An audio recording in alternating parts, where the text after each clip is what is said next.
Hey YouTube, this is PokéCastXVll here, and today in this video I'll be discussing what I believe are the top 10 decks for the Pokémon National Championships. For those of you who are unaware as to what the national events are, the Pokémon National Championships are held once a year and are the biggest tournaments for each individual country for both the TCG and the VGC. They also offer high rewards such as championship points and paid accommodation to compete in the biggest tournament of the year, the World Championships. As you can expect, players put a lot of preparation into the event to maximize their potential at succeeding, as it is extremely competitive. With that said, let's get straight into the top 10 decks I've highlighted for the event. It should be noted that this video is a collaboration with the guys from ProPokemon.com. For those of you who are unaware, ProPokemon.com is a hugely resourceful site for all your competitive Pokemon TCG needs, which features articles written by players for players. I'll leave a link in the description box below for you to check out the site, along with the article that's published with this video. It is important to note that Roaring Skies will be legal for competitive play by the time Nationals is upon us.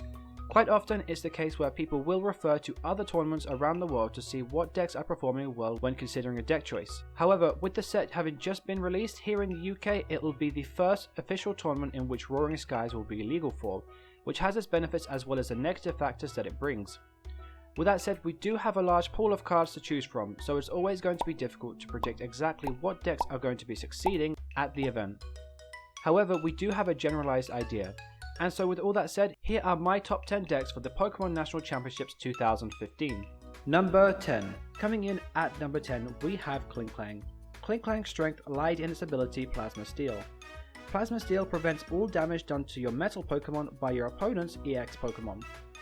When you consider the format is predominantly EX based, in the right meta we could definitely see KLINKLANG excel. Paired with a lot of other metal attackers such as Cobalion, Aegislash and KYOGRE-EX, the deck once set up has an extremely positive matchup against a lot of the decks expected to feature on the top tables, which we'll touch on in a bit.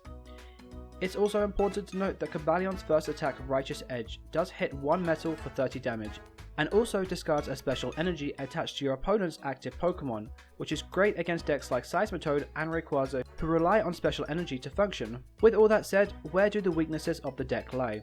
Well, KLINKLANG is a stage 2 Pokemon, which means it can be hard to set up at times, especially when dealing with item lock from cards like Seismitoad and TREVENANT. Also, the release of SHAYMIN-EX means that decks will be functioning a lot quicker than the previous format. While KLINKLANG has a positive matchup against a lot of decks expected to feature on the top tables, it does lose to a lot of fringe decks such as the next one that we'll touch on in our top 10 list. With that said, any deck playing a form of energy denial also becomes a bit tricky for KLINKLANG to deal with. Bronzong is a quick solution to this, however it can make the deck a bit clunky. Will KLINKLANG make an impact at this year's Nationals? We'll just have to wait and find out. Number 9. At number 9 we have the ever reliable Flareon. This deck is utilized by cards such as Battle Compressor to throw as many Pokemon into the discard pile, which fuels for Flareon's first attack, Vengeance. Once enough Pokemon are in the discard pile, with the help of cards such as Silver Bangle and Muscle Band, Flareon can hit for exceedingly high amounts of damage. The deck also features Leafeon, which both cards are splashable due to their colorless units, and through Leafeon gives you a great counter to Seismitoad-EX. Theoretically, once Flareon has enough Pokemon in the discard pile, there isn't too much that can stop it from one-hit KOing all of your big EX Pokemon. With that said, Flareon also only gives out one prize at a time, making it harder for your opponent to win the game. Should you choose to, you also have the added option of Raichu, which makes your Yveltal and Rayquaza matchups slightly more favourable. So what are the weaknesses? Well, for start, Lysander's Trump can be a bit of an issue for Flareon, as putting back all of your Pokemon into the deck, meaning that Flareon's damage output will once again become minimal. Also, the popularity of Seismitoad could be a factor as to why players may choose not to play it. Not only with a Muscle Band does Seismitoad one-shot your Flareon, but it also denies you the use of item cards, which could be a bit problematic when you don't have access to cards like Battle Compressor. While you do have the option of Leafeon, Leafeon's damage is dependent on how many energy your opponent currently has in play, which can make it a bit tough to knock out, especially if they run cards such as Super Scoop Up or Max Potion, and your opponent's playing conservatively with all their energy cards. Overall, I think Flareon is worthy of its top 10 spot in our countdown, but will it feature at this year's Nationals? Only time will tell. Number 8. At number 8 we have Raichu Leafeon. While this deck may seem very similar to Flareon on the surface, it's actually piloted a bit differently, which is why it's been given its own spot in the top 10 lists. This deck has been getting a fair bit of hype recently, as it is designed to tackle a lot of the popular decks in the format. Leafeon gives you a counter to Seismitoad, and also does a fantastic job against the current Primals in the format, with Raichu hitting Lightning weakness on Rayquaza, another popular deck expected to feature at this year's Nationals. This deck also only gives out one prize, making it harder for your opponent to win the game. With this deck being relatively low in HP, Hypnotoxic Laser might give you a couple of problems you could do without. However, this is easily fixed by adding a single copy of Virizion-EX for its ability, Verdant Wind. The main problem of this deck is that it's very specific. While it aims to counter a lot of the top decks predicted to be played at Nationals, it can also lose to a lot of other decks that are slightly less popular. Playing this deck is a risky choice, however, it could prove to be very rewarding. Number 7. Coming in at number 7, we have Mega Rayquaza EX. Roaring Skies brought us 2 new Rayquazas to the format, however, featuring at number 7, we have the Dragon Mega Rayquaza. This deck aims to nuke anything standing in its way by dealing a massive 300 damage. Once Mega Evolved, the deck utilizes cards such as the new Double Dragon Energy and Mega Turbo to power up Rayquaza as quickly as possible. You also have the new Reshiram released in Roaring Skies, which helps you to fuel your energy acceleration. The main downfall to this deck is consistency, and whether it's possible or not to keep consistently charging up your Rayquaza to hit for that high amount of damage. Any form of energy denial can also hurt this deck, especially as Double Dragon Energy is a special energy card, meaning that it becomes more vulnerable to cards like Xerosic and Enhanced Hammer. Also, Item Lock will stop your Mega Turbos, which the deck relies on to be able to attack quicker. Alternatively, there is Blacksmith, as it is a supporter card, but will this make the deck too clunky? We'll have to wait and see. Number 6. At number 6, we have a relatively new concept that's been the subject of discussion as of late, and that is TREVENANT SHAYMIN. TREVENANT has been around for a while, but what makes it so interesting as of late? Well, TREVENANT with Roaring Skies gains the addition of Wally, which when used on the first turn, can evolve your Phantom into a TREVENANT, item locking them from the start of the game. While you use your supporter for the turn, you also run SHAYMIN, which allows you to draw until you have 6 cards in your hand. The idea of the deck is to use SHAYMIN's first attack, Sky Return, which returns everything into your hand, allowing you to promote TREVENANT and keeping the item lock on your opponent. You can also add cards like Muscle Band and Hypnotoxic Laser should you want to increase the damage further. Another card this deck is noted to run is GENGAR-EX for its second attack, Dark Corridor. Dark Corridor also has a switching effect, which is another alternative to attacking while maintaining the item lock, although with the added bonus of poison. Overall, I feel this deck is extremely disruptive and has been getting a lot of hype recently. What I don't like about the deck, and where I feel it lacks in comparison to a card like Seismitoad, is that TREVENANT's item lock is in its ability, with most players running at least one Lysander in the deck. TREVENANT can be quite easy to Lysander around, opening the possibility to playing item cards again. Also, cards like Lysander are becoming a lot more easier to search out now with SHAYMIN being released, as players are drawing through their decks a lot quicker. Another card that can hurt this deck a lot is Xerosic, as it has the option of removing your Floatstone or discarding your double colourless energies. It's certainly a fun deck to play, but is it competitive enough to go all the way at an event like Nationals? We'll have to wait and find out. Number 5. Number 5, we have Night March. This deck has always been in and around the top tables depending on how much Seismitoad is lurking around. Naturally, this deck gains a bit more popularity now that Rayquaza has a lightning weakness. However, even without the lightning weakness, Night March still has the ability, like Flareon, to hit increasingly high numbers within the first couple of turns.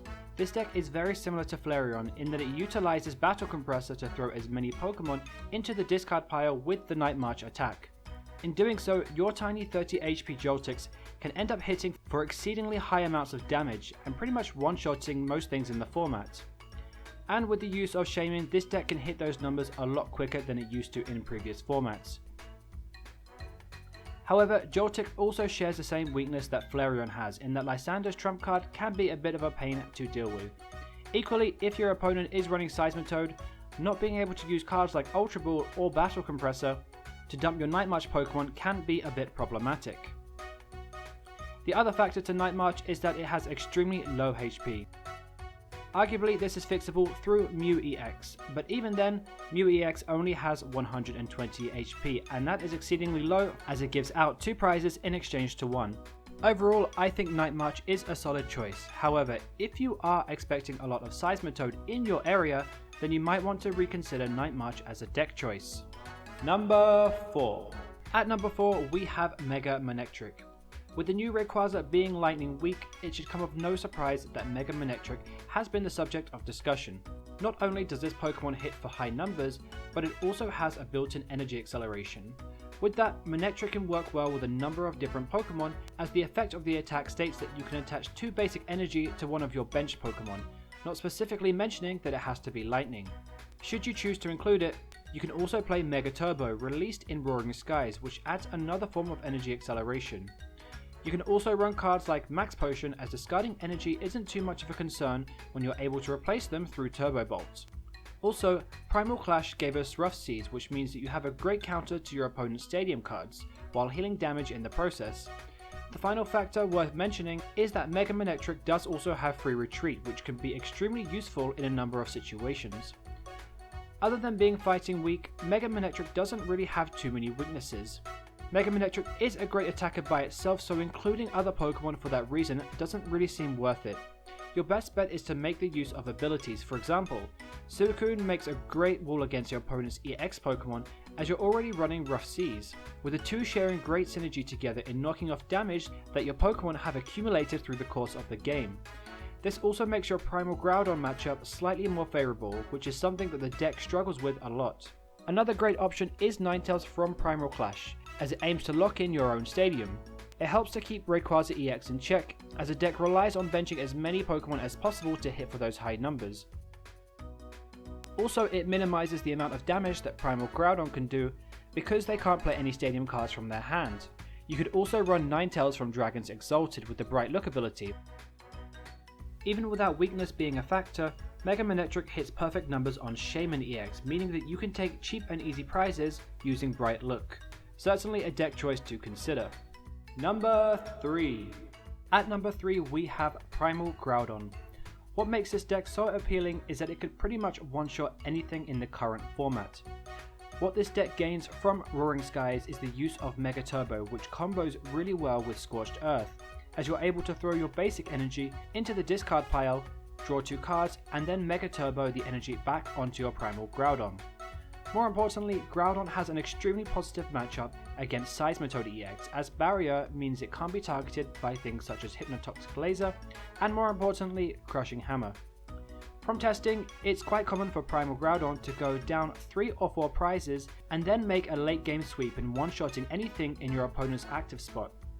In the past, this deck has been piloted with cards like Landorus from Furious Fist. However, with Mega Turbo being your main form of energy acceleration, Landorus isn't really needed so much. Another great partner for Groudon is Wobbuffet, which, while charging up Groudon, stops your opponent playing cards like SHAYMIN EX. The deck's main weakness stems from its lack of pace and being able to keep up with the rest of the format. Even with Mega Turbo, it's questionable as to whether you're able to respond fast enough to one Primal Groudon being KO'd, even if you do run Scramble Switch. It does also have Grass weakness, meaning that Leafeon is extremely tough for Groudon to tackle. With that said, Leafeon does only require 1 colourless unit to attack, meaning it's splashable in almost any deck. One option that you do have is Focus Slash, which, when attached to a fighting Pokemon, means that your Primal Groudon won't get one-shotted by those pesky Leafeons. Other problems include dealing with safeguard Pokemon like Suicune or Sigilyph, as their abilities prevent all damage done to them by your opponent's EX Pokemon. Groudon also loses to Virizion Genesect, although it's not a deck I'm expecting to be popular, as I'll touch on in a bit later on. If you are expecting a lot of Seismitoad in your area, then perhaps Primal Groudon could be a good play. Will it be featuring on the top end of the tables at this year's Nationals? We'll have to wait and find out. Number 2. Number 2 comes the card that everyone loves to hate, and that's Seismitoad-EX. It's extremely unlikely you'll play in any tournament without hearing the words Quaking Punch. SHAYMIN aims to item lock you, forcing at least half of your deck to be unplayable in most cases. In the past, we've seen it partnered with Garbodor and Slurpuff, so how does it change going into the new format? Like a lot of other decks, SHAYMIN gains the benefits of SHAYMIN-EX, which allows the deck to function a lot faster. It aims to go through your entire deck in 2 to 3 turns, spamming multiple cards like Super Scoop Up, Hypnotoxic Laser, Crushing Hammer, Acrobike and Trainer Mail, to then using Lysander's trump card to do it all over again. On the surface, this deck seems unbeatable, so what exactly does it lose to? Well, the mirror is obviously tough to deal with, as you're going to be item locked out of a large portion of your deck. With that said, supporter cards such as Team Flare's Grunt, Xerosic and Lysander can often be game winning at times. Let's also not forget that these cards become a lot more easily searchable now that SHAYMIN-EX allows you to draw through your deck much faster. The deck also loses to GROUDON-EX, as none of your disruption cards are able to affect Primal Groudon because of its barrier effect. There are some quick fixes such as running SHAYMIN with Mewtwo, or even running Crawdon from Primal Clash, as Crawdon's ability, Unruly Claw, knocks off your opponent's energy. Through the uses of Super Scoop Up, you can keep applying this effect in attempt to wear down your opponent. The other and last final option is Ninetales from Primal Clash, to prevent your opponent playing any Stadium cards and limiting the damage that Primal Groudon is able to hit you for. Will SHAYMIN be strong enough to make it all the way at this year's Nationals? I certainly think that it could. Number 1. And finally, the big number 1, and it should come of no surprise to you that at number 1 we have Mega Rayquaza-EX. This deck is a new concept to the format, in where Mega Rayquaza uses the new Stadium, Skyfield, to pile as many as 8 Pokemon onto the bench, dealing a potential 240 damage total. What's even more frightening is that through its evolution effect, you can evolve 2 Mega Rayquaza on the first turn, and having a Spirit Link means hitting those numbers as early as the first turn should you decide to go second. Like Primal Groudon, it utilizes Mega Turbo, and with the addition of a double colorless energy, it means that you are ready to go. As your typing is strictly colorless, it leaves you open to whatever energy typing you choose to play. However, if you decide to go down the grass route, you could also include Virizion-EX, which safeguards you against special conditions. Your main draw engine in this deck is SHAYMIN-EX, which not only replenishes your hand until you have 6 cards, but also sits on your bench bumping up your attack. Should your opponent replace the Stadium card, all you have to do is simply put those SHAYMIN-EX into the discard pile, and with Lysander's trump, you can put them back into the deck, creating an indefinite drawing loop. You also have Winona, which should you decide to play it, is pretty much a Pokemon collector for your colorless Pokemon. So this deck is fast and aggressive, but what hurts it? Well, being lightning weak is a factor. However, you have the added inclusion of Altaria, which should you decide to play it, prevents all colorless Pokemon from having a weakness. This instantly means that cards like Mega Manectric and Raichu become less fearful to play against, as they won't be hitting you for double the damage. One of the main things that could hurt this deck is energy denial, which is where decks like SHAYMIN could excel. Also, being item locked means that you won't be able to charge up your Mega Rayquaza with Turbo Energy, which could be a bit tricky to deal with. Other problems include dealing with safeguard Pokemon like Suicune or Sigilyph, as their abilities prevent all damage done to them by your opponent's EX Pokemon. One last problem that you may occur is Ninetales, as not being able to get Skyfield into play caps you at 150 damage. However, Ninetales can easily be KO'd with the use of Lysander. In conclusion, I would definitely expect to see this deck featuring at this year's Nationals, which concludes our top 10 list. And so finally, before we finish up, let's take a brief look at some of the decks that just missed out on our top 10, but could still make an impact at this year's event. To start with, we have these 3 decks: Fairies, Virizion Genesect, and Yveltal. Firstly, it is important to note that these decks are all still valid choices in their own rights and could definitely still do well at the event. However, here's why I think players will opt for a different deck choice. With Roaring Skies being released, the rest of the format gained something that these decks didn't, and that is the consistency and speed of SHAYMIN-EX. When you consider that these decks need at least a few turns to start functioning by getting energy on the board, you also have decks like Rayquaza, which is extremely unusual to not be hitting for around 200 damage by turn 2 at the latest. I also feel that Yveltal will be far more vulnerable now that people will be teching lightning attackers to deal with Rayquaza-EX, as the two share the same weakness.